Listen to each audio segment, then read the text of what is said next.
Corridor বিষয়টা নিয়ে ভারত যে ভয়াবহ খেলা খেলিচ্ছে তা নিয়ে আমি গত এপিসোডে কিছুটা আলোচনা করেছি। ভারতীয় চোরদের ষড়যন্ত্র যে কত ভয়ঙ্কর তা আরো বিস্তারিত আলাপ করব। আপনারা জানেন যে 2016 সালের অক্টোবর থেকে রাখাইন রাজ্যের রাখাইন সম্প্রদায়ের সহায়তায় মায়ানমারের বাহিনী রোহিঙ্গাদের বিরুদ্ধে জাতিগত নিধনের মানবতা বিরোধী অপারেশন চালায়। এই জাতিগত নিধনের পেছনে উদ্দেশ্য ছিল রাখাইন রাজ্যের সিতোয়ে বন্দর থেকে শুরু কইরা উত্তর রাখাইনের বুথিডং অঞ্চল পর্যন্ত মুসলিম ধর্মাবলম্বী রোহিঙ্গাদের চিরতরে বাংলাদেশে বিতাড়িত করা, যাতে কইরা ভারতের কালাদান মাল্টি মডাল ট্রানজিট করিডোরের জন্য জায়গা খালি করা যায়। কোথাও কোনো উন্নয়ন প্রকল্প হইলে সেই প্রকল্পের আশেপাশের জায়গার দাম বাড়ে, আপনারা জানেন। অনেক জমি অধিগ্রহণ করতে হয় সরকারকে, এটাও আপনারা জানেন। কোথাতে রাস্তা গেলে, রেল গেলে জমি অধিগ্রহণ করে সরকার বা ওই কোম্পানি, এতে অনেক টাকা দিতে হয় সরকারকে বা ওই কোম্পানিকে। যদি একেবারে উচ্ছেদ করে দেওয়া যায় তাহলে ক্ষতিপূরণের টাকা বেঁচে যায় আর কি। আর আশেপাশের জমির তো দাম বাড়েই, আপনারা জানেন। আপনারা পদ্মা ব্রিজের কথাই ধরেন না কেন। যাই হোক, এই মানবতা বিরোধী অভিযানের ফলে বিশাল সংখ্যক রোহিঙ্গা বাংলাদেশে আসতে বাধ্য হয়। এরপরে শুরু হয় আর এক নতুন অধ্যায়। 2023 সালে রাখাইন সম্প্রদায়ের বাহিনী আরাকান আর্মির সাথে মায়ানমার বাহিনীর ব্যাপক যুদ্ধ শুরু হয় এবং এর ফলে 2024 সালে সেপ্টেম্বর পর্যন্ত 1 লাখেরও অধিক রোহিঙ্গা আবারও বাংলাদেশে প্রবেশ করে। বর্তমানে বাংলাদেশে রোহিঙ্গা শরণার্থীদের সংখ্যা দাঁড়াইছে 12 লাখের বেশি। আচ্ছা, আপনারা কি জানেন যে রোহিঙ্গাদের মায়ানমারে প্রত্যাবাসনের বিষয়ে পতিত আওয়ামী লীগ সরকার কোন ধরনের বাস্তবিক পদক্ষেপ নেয়নি? এর মূল কারণ হইতেছে দিল্লি দেশে হাসিনা সরকার ভারতের স্বার্থ রক্ষা করছে। রোহিঙ্গারা ফিরে না আসুক, এটাই তো ইন্ডিয়া চায়। কারণ রোহিঙ্গাদের তারা যে কালাদান প্রজেক্ট করতেছে সেইখানে তো রোহিঙ্গাদের জমির উপরে সে স্থাপনা করেছে। রোহিঙ্গারা ফিরে গেলে সে করবেটা কি? তার প্রজেক্টের জায়গা তো ছেড়ে দিতে হবে। 2017 সালে খুনি হাসিনার সরকার মায়ানমারের সাথে একটা লোক দেখানো চুক্তি করে, যা ছিল বাংলাদেশের স্বার্থ বিরোধী। ওই চুক্তি আলোচনার টেবিলে মায়ানমারে ওই সময় নিযুক্ত বাংলাদেশের রাষ্ট্রদূত তদানীন্তন পররাষ্ট্রমন্ত্রী মাহমুদ আলীকে উদ্দেশ্য করে বলছিল যে আপনি মন্ত্রী হইতে পারেন, কিন্তু রাষ্ট্রদূত হিসেবে আমি প্লেনিপটেনশিয়ারি। দেশের স্বার্থ বিরোধী কোন ধারা থাকলে সেই চুক্তিতে স্বাক্ষর করতে দেব না, স্বাক্ষর করতে দেয়নি। এরপর কিছুটা ঘষা মাজা করলেও চুক্তির দুর্বলতা কাটানো যায়নি। এতে বাংলাদেশের শরণার্থী হিসেবে অবস্থানরত রোহিঙ্গাদের কারা কারা মায়ানমার থেকে আসছে তার ভেরিফিকেশন মায়ানমার সরকারের হাতেই ন্যস্ত হয়। এই চুক্তি স্বাক্ষরের পর হাসিনা সরকার কয়েক দফায় 8 লক্ষ রোহিঙ্গাদের একটা তালিকা মায়ানমার সরকারকে ভেরিফিকেশনের জন্য দেয়। কিন্তু চুক্তিতে সম্পাদনের পরে দীর্ঘ 7 বছর ধরে হাসিনা সরকার একজন রোহিঙ্গার ভেরিফিকেশনও আদায় করতে পারে নাই। আগেই বলছি, হাসিনা সরকার রোহিঙ্গাদের মায়ানমারে প্রত্যাবর্তনের বিষয়ে কোনো দৃশ্যমান প্রচেষ্টা গ্রহণ করেনি, করবেও না। শেখ রেহানা তার বোন হাসিনার উদ্দেশ্যে নাকি বলেছিল যে সে নাকি 16 কোটি বাংলাদেশিদের খাওয়াইতেছে, ভাত খাওয়াইতেছে। সুতরাং কয়েক লাখ রোহিঙ্গাদের খাওয়ানোটা তার জন্য কোনো ব্যাপারই না। শুনেন, বিশেষ আমার ছোট বোন ও আমাকে বলল যে তুমি 16 কোটি মানুষকে ভাত খাওয়াও, তুমি কি আর কয়েক লক্ষ লোককে খাওয়া দিতে পারবে না? আর কয়েক লক্ষ লোককে খাবার দিতে পারবে না? এটা আমার ছোট বোন রেহানা ওরই কথা। হাসিনার এই বাগাড়ম্বরের ফলে আন্তর্জাতিক মহলে ধারণা হয় যে রোহিঙ্গারা আর ফিরে যাবে না এবং রোহিঙ্গাদের বাংলাদেশে থাকার ব্যাপারে বাংলাদেশ সরকারের কোনো আপত্তি নাই, তারা থেকে যাবে বাংলাদেশে। প্রত্যাবর্তনের বিষয়ে হাসিনা সরকারের এই ভূমিকায় আন্তর্জাতিক এজেন্ডায় রোহিঙ্গা ইস্যুটা ঝরে পড়তে থাকে। বাংলাদেশে এ নিয়ে আলোচনা প্রায় বিলীন হয়ে আসে। বিষয়টা দেশে বিদেশে প্রায় মৃত অবস্থায় চলে যায়। ইতিমধ্যে রোহিঙ্গা শরণার্থী শিবিরকে কেন্দ্র করে গড়ে ওঠে আর এক ভয়ঙ্কর খেলা। কি সেই খেলা? গড়ে ওঠে এক বিশাল ইয়াবা চোরাচালান বাণিজ্য। অনেকের ধারণা এই বাণিজ্য থেকে প্রত্যেক বছরে মোট উপার্জন হয় 500 মিলিয়ন মার্কিন ডলার। এই বাণিজ্যে ঢুকে পড়ে আওয়ামী দুর্বৃত্তরা। এর ফলে দেশের যুব সম্প্রদায়ের একটা উল্লেখযোগ্য অংশ মাদকাসক্ত হয়ে পড়ে। ইয়াবা সাম্রাজ্যের নেতা হিসেবে উঠে আসে কক্সবাজারের এমপি ইয়াবা বদির নাম। শোনা যায় ওবায়দুল কাদেরের গাড়িতে ইয়াবা পাঠাইতো বদি, যেন পুলিশ না ধরে আর কি। শুনেন, এটার একটা রিপোর্ট হয়েছে আমার দেশে। এদিকে বদির মূল মদতদাতা ছিলেন ওবায়দুল কাদের। ক্ষমতায় থাকতে 2 মাসে একবার বিভিন্ন প্রোগ্রামের অজুহাতে কক্সবাজারে যেতেন তিনি।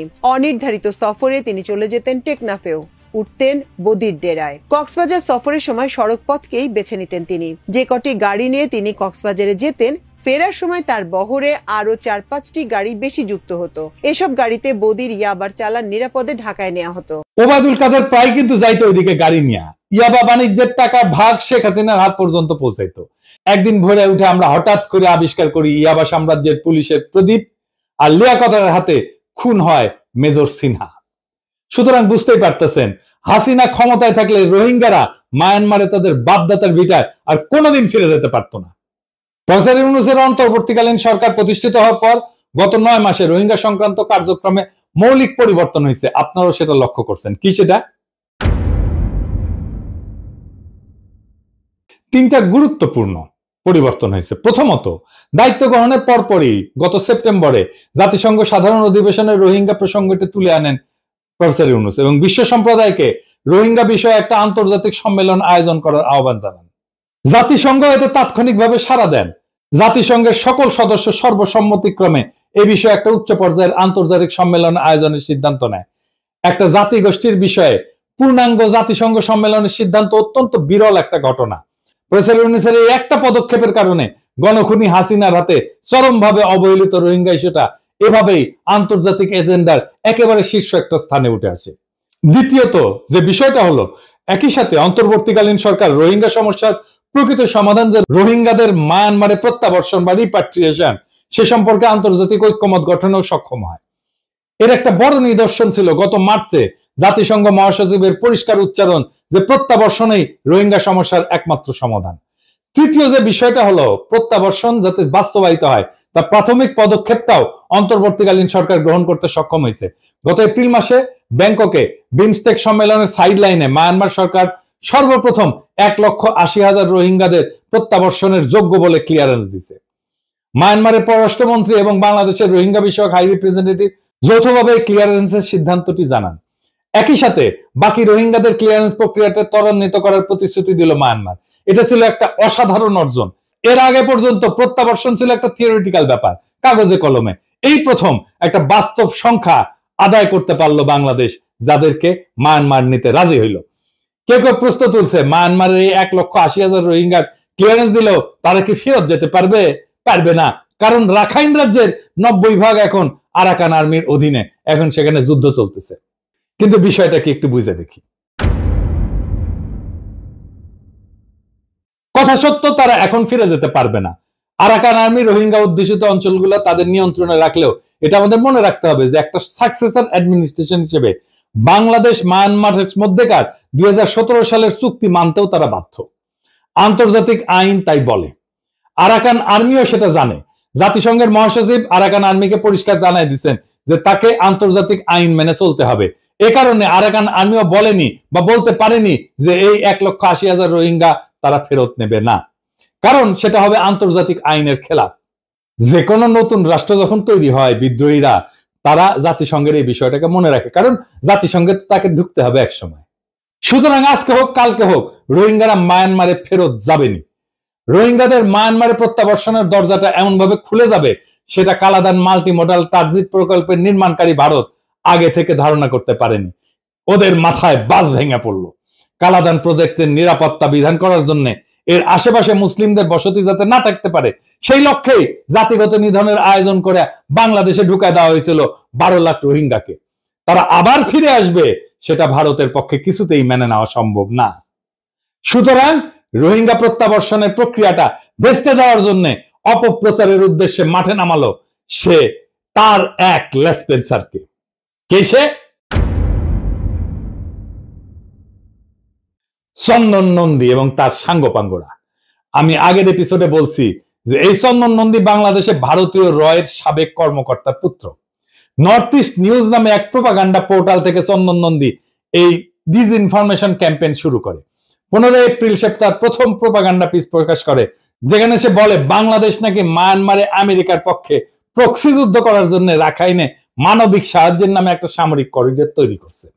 দেখেন, রাখাইন রাজ্যের বিষয়ে আমরা এই প্রথম করিডোর শব্দটা ব্যবহৃত হতে দেখলাম। চন্দন নদী লিখলো যে টেকনাফে নাকি এই উদ্দেশ্যে একটা জায়গা নির্বাচন করে এই যুদ্ধের প্রস্তুতি নেওয়া হইতেছে। হ্যাঁ, মিস্টার নন্দী টার্গেট করলো হাই রিপ্রেজেন্টেটিভ ডক্টর খলিলকে। প্রবল মিথ্যাচারের আশ্রয় নিয়ে এসে বলল তিনি নাকি আমেরিকান নাগরিক এবং আমেরিকার পক্ষে তিনি মানবিক করিডোরের উসিলায় এই প্রক্সি যুদ্ধ অর্গানাইজ করতেছে। রয়ের বাংলাদেশের স্টেশনশিপের পুত্র নন্দী দাবি করলো এই যুদ্ধের উদ্দেশ্য হচ্ছে মায়ানমার থেকে রাখাইন রাজ্যকে বিচ্ছিন্ন করা, যাতে ওই রাজ্যের সকল সম্পদ আমেরিকা লুটে পুটে খেতে পারে। চন্দন নন্দীর এই কল্পকাহিনীর পুরাটাই ছিল মিথ্যা এবং কল্পিত ঘটনা বর্ণনা করে বাংলাদেশের জনগণের মধ্যে ব্যাপক বিভ্রান্তি সৃষ্টি করা। সে তিনটা বিষয় ব্যবহার করছে বিভ্রান্তি সৃষ্টি করার জন্য। খুব চালাক মাল সে, বাংলাদেশের জনগণের সেন্টিমেন্টকে কাজে লাগানোর জন্য। প্রথমটা হচ্ছে বাংলাদেশের সার্বভৌমত্বের প্রশ্নে আমাদের স্পর্শকাতরতা আছে।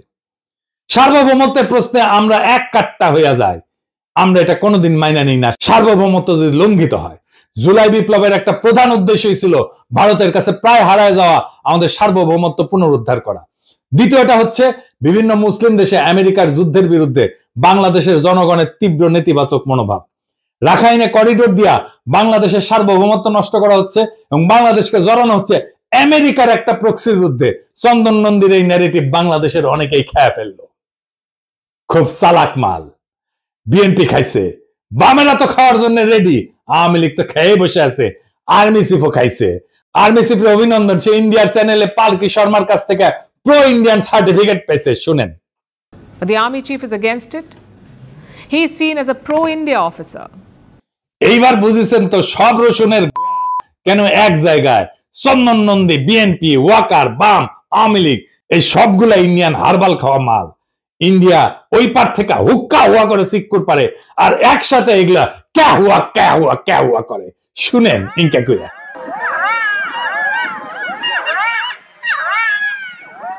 তৃতীয়ত, করিডোর বাংলাদেশে একটা সন্দেহজনক শব্দ।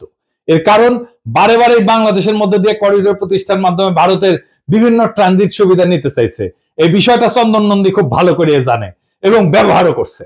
এখন আসেন দেখি, প্রমাণ করি যে চন্দন নন্দীর এই ন্যারেটিভ ভারতের স্বার্থ সিদ্ধির উদ্দেশ্যে একটা ডিসইনফরমেশন ক্যাম্পেইন কিভাবে।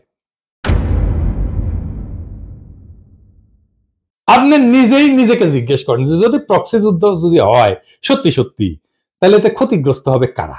কে? প্রক্সি যুদ্ধটা কার বিরুদ্ধে করতেছে? সবচেয়ে ক্ষতিগ্রস্ত হবে মায়ানমার, কারণ তার একটা অংশ বিদেশি শক্তি দখল করে নেবে, তাই না? তাই তো। সুতরাং মায়ানমার থেকে এর বিরুদ্ধে প্রতিক্রিয়া জানানোটা স্বাভাবিক। আজ পর্যন্ত মায়ানমারের কাছ থেকে তথাকথিত করিডোরের বিরুদ্ধে কোন ধরনের কথা আসছে? আসেনি। তাইলে ওরা বুঝে না, কোন প্রতিক্রিয়া দেখাইছে? দেখায়নি। বরং বাংলাদেশের সাথে রোহিঙ্গা প্রশ্নে যোগাযোগ রেখে চলছে। করিডোর এবং প্রক্সি যুদ্ধ হলে দ্বিতীয় ক্ষতিগ্রস্ত দেশ হবে কে? কে? অনেক বড় দেশ একটা, চীন। কারণ বঙ্গোপসাগর তথা ভারত মহাসাগরের চীনের সংযোগের যে বিশাল প্রকল্প সে নিচে প্রচুর বিনিয়োগ করছে, বিলিয়ন বিলিয়ন ডলার, সেটা রাখাইন রাজ্যের উপর দিয়ে গেছে। রাখাইন রাজ্য আমেরিকার দখলে গেলে চীনের সর্বনাশ হবে, কারণ ভারত মহাসাগরের সাথে তার সংযোগ থাকবে না। আপনি ম্যাপটা দেখান, এডিটর সাহেব দেখেন তো, এটা যদি এই রাজ্য যদি আমেরিকার দখলে চলে যায় তাহলে ওইখানে চীন ঢুকতে পারবে। চন্দন নন্দীর গল্পের গরু এভাবে গাছে ওঠে আর এটা অনেকে খেয়ে ফেলে। চিন্তা করেন, চন্দন নন্দীর কাহিনী যদি সত্যি হইতো তাহলে চীন চন্দন নন্দীর কথিত করিডোরের বিরুদ্ধে ক্ষুব্ধ প্রতিক্রিয়া জানাইতো না। আজ পর্যন্ত আমরা চীনের কাছ থেকে এই বিষয়ে কোনো ধরনের প্রতিক্রিয়া দেখি নাই। উল্টা চীন বাংলাদেশের সাথে সম্পর্ক গভীরতর করার প্রচেষ্টা অব্যাহত রাখছে। সবচেয়ে বড় কথা হইলো বাংলাদেশের সার্বভৌমত্ব নিয়ে চন্দন নন্দীর কেন এত মায়া কান্না? বাংলাদেশের উপরে গণখনি দিল্লি দাসী আসিনা 15 বছর ব্যাপী দুঃশাসন চাপাই দিয়া ভারত নানাভাবে বাংলাদেশকে স্বাধীনতা, সার্বভৌমত্ব, আঞ্চলিক অখণ্ডতাকে ক্ষুণ্ণ করছে, লুট করে নিয়ে গেছে বাংলাদেশের বিপুল পরিমাণে সম্পদ। সেই ভারতের গোয়েন্দা সংস্থা রয়ের কর্মকর্তার পুত্র যখন বাংলাদেশের স্বাধীনতা, সার্বভৌমত্বের জন্য কান্নাকাটি করে, তখন বুঝতে হবে ডাল মে কুছ কালা হয়। আমি আগের এপিসোডে বলছিলাম পররাষ্ট্র উপদেষ্টা মিস্টার তৌহিদ হোসেনের করিডোর প্রদান সংক্রান্ত বক্তব্যটা চন্দন নন্দীর এই অপপ্রচারে আগুনে ঘি ঢালার মতো কাজ করছে। তার কাছ থেকে আমরা কোনো ব্যাখ্যা পাইনি উনি কেন এটা বলছেন। তবে হাই রিপ্রেজেন্টেটিভ ডেইলি স্টার একটা সাক্ষাৎকার স্পষ্টভাবে জানাই দিচ্ছেন, করিডোর নিয়ে কারো সঙ্গে কখনোই অন্তর্বর্তীকালীন সরকারের কোনো ধরনের কথা হয় নাই, ফুল স্টপ। এই সাক্ষাৎকারের এই বিষয়ে অন্তর্বর্তীকালীন সরকারের অবস্থান পরিষ্কার করে বলা হয়েছে। আপনারা পড়ে নিতে পারেন, আপনারা দেখেন, আপনি খুঁজে পড়ে নিতে পারেন। তাহলে জাতিসংঘের সাথে কি আসলে করিডোর নিয়ে কোনো আলাপ হয় নাই? আপনারা জানেন নয়ন চ্যাটার্জি বলে একটা ফেক আইডিয়া আছে, কে চালায় আল্লাহ মালুম। তার পোস্টের মূল বিষয় হয় সে এই 3 মাস বিপ্লবের সময় হাইবারনেশনে ছিল, শীত নিদ্রায় ছিল, হঠাৎ করে আবার জায়গায় উঠছে কিছুদিন আগে। তার পোস্টের মূল বিবেচ্য বিষয় হইতেছে ডেমোক্র্যাট। দুনিয়ার সব গ্যাঞ্জামের উৎস হইতেছে ডেমোক্র্যাটরা।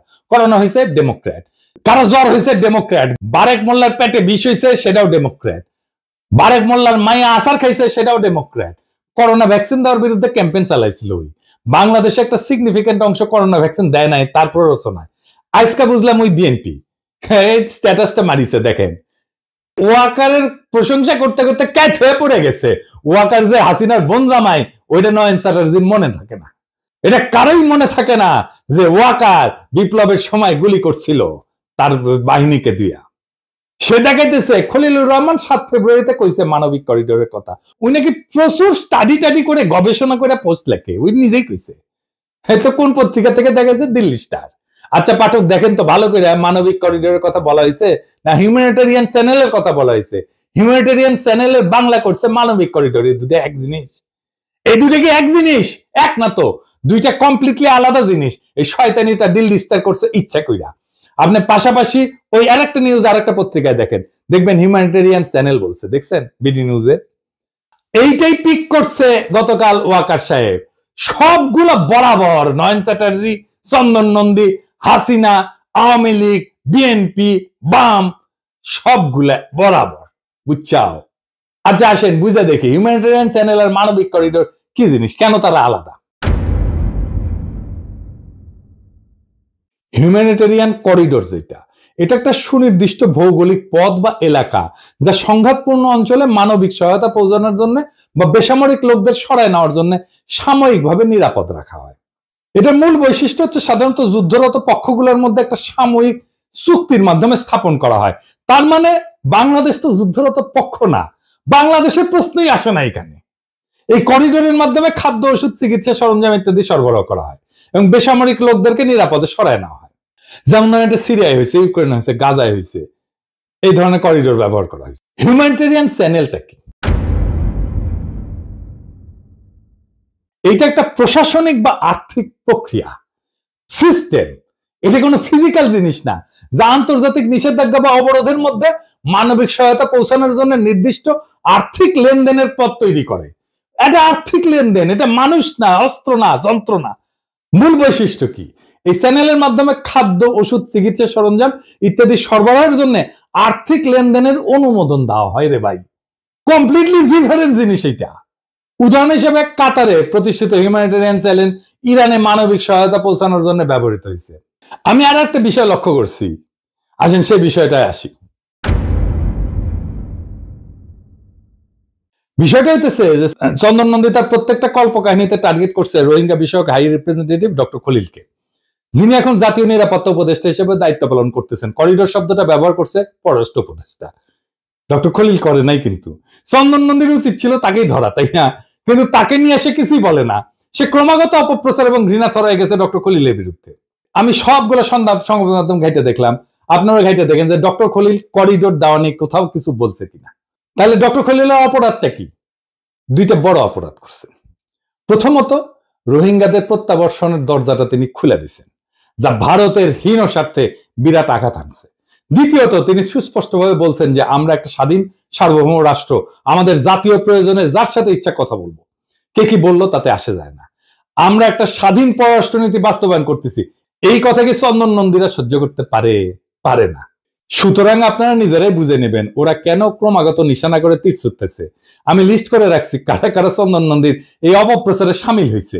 এরা সকলেই বাংলাদেশের শত্রু, রয়ের বিষ্ঠাভোগী চর।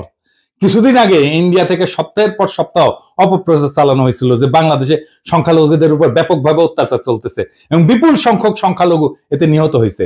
এই অপপ্রচারে ডোনাল্ড ট্রাম্প পর্যন্ত বিভ্রান্ত হয়ে একটা টুইট বার্তা দিছিলেন ইলেকশনের আগে, মনে আছে না? আজকে কিন্তু সেই প্রচারণা আর নাই। আমরা ধৈর্য ধরেছিলাম যে একদিন সত্য প্রতিষ্ঠিত হবে এবং মিথ্যা দূর হয়ে যাবে। সংখ্যালঘু নিয়ে অপপ্রচারের ভাগ্যে তাই ঘটছে, সেটা বন্ধ হয়ে গেছে। করিডোর নিয়ে অপপ্রচারের ক্ষেত্রে কিছুকালের মধ্যে এটা সকলের কাছে পরিষ্কার হবে যে পুরাটাই ছিল রয়ের সাজানো একটা ভয়াবহ মিথ্যাচার। আমাদের কেবল একটু ধৈর্য ধরে থাকতে হবে। তবে আপনারা নিশ্চিন্ত থাকতে পারেন, বাংলাদেশ যদি ভারতের কাছে আত্মসমর্পণ না করে তাহলে আগামী দিনগুলোতে এই ধরনের অপপ্রচার চলতেই থাকবে। ভারতের লাই ফ্যাক্টরি বা মিথ্যাবাদের কারখানা থেকে প্রস্তুত এই সমস্ত অপপ্রচার রোধের একমাত্র ওষুধ এগুলোকে পাত্তা না দেওয়া। দেখবেন একদিন এমনি এমনিতেই এগুলো বন্ধ হয়ে যাবে। তবে আমাকে যেটা সবচেয়ে বিস্মিত করছে তা হলো বাংলাদেশের প্রধান রাজনৈতিক দল বিএনপি এবং ওয়াকার চন্দন নন্দীর এই করিডোরের ডিসইনফরমেশনকে বিনা প্রশ্নে মেনে নিছে। ওয়াকার তার প্রতিধ্বনিও করছে। বিএনপি কেন প্রশ্ন করেনি যে আমেরিকান প্রক্সি যুদ্ধের এই দাবির বিরুদ্ধে মায়ানমার অথবা চীন কেন কিছু বলে নাই, অথচ ভারতীয়রা এই নিয়ে হইচই করতেছে? কেন প্রশ্ন করে নাই যে চন্দন নন্দীর মতো একজন সুপরিচিত রয়্যাল লোক কেন বাংলাদেশের স্বাধীনতা সার্বভৌমত্ব নিয়ে কান্নাকাটি করতেছে? চন্দন নন্দী তার একটা অপপ্রতিবেদনে উল্লেখ করছে যে কতিপয় আমেরিকান বিমান বাহিনীর কর্মকর্তা নাকি তথাকথিত প্রক্সি যুদ্ধের একটা বিশেষ মিশনে এসে ঢাকার ওয়েস্টিনে হোটেলে উঠছে, সেদের নামও উল্লেখ করছে। আমি নিজে খোঁজ নিয়ে দেখছি ওই নামের কেউ ওই তারিখগুলোতে ওয়েস্টিন হোটেলে উঠেই নাই।